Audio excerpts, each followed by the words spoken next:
دیکھیں، اسرائیل نے ایک طویل عرصے تک مسیحیوں کو خدا کے حقیقی فرزند کے طور پر تسلیم نہیں کیا۔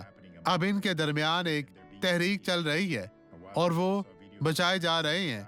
کچھ دیر پہلے میں نے یروشلم سے ایک ویڈیو دیکھی۔ ہزاروں اور ہزاروں کی تعداد میں لوگ ہمارے خدا کی تعریف کر رہے تھے۔ اس کی تعریف کرنا اچھا ہے کیونکہ وہ واحد خدا ہے۔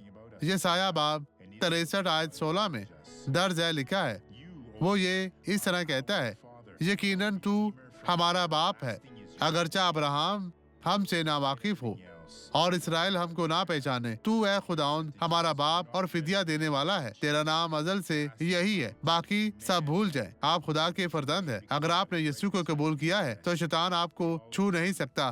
اس کی سرزش کریں، اب یہ گواہی دیکھیں اور برکت پائیں۔ مجھے ہرنیٹر ڈسک کا علاج کروانا پڑا اور میری ریڑھ کی ہڈی میں انحراف تھا، اس لیے گھٹنے بھی نہیں ٹیک سکتی تھی۔ اب آپ بہتر ہیں؟ ہاں، اب میں ٹیک سکتی ہوں۔ یہ ختم جی ہوا میری ہاں، بہن۔ خدا کا شکر ہے۔ اب درد، کمر کی درد بھی مجھے ختم کوئی ہوئی۔ تکلیف محسوس نہیں ہو رہی۔ یہ جا چکی ہے؟ جی ہاں۔ آپ اسے محسوس کرتی تھی؟ جی۔ تو آپ نیچے جھک سکتی ہیں، ہمیں دکھائیں۔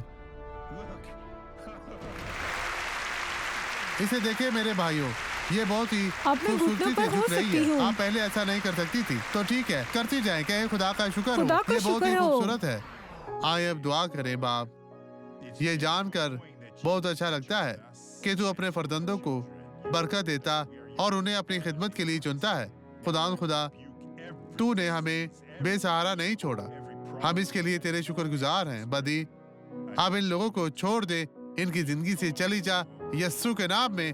خدا آپ کو برکت دے۔ آپ کہیں آمین۔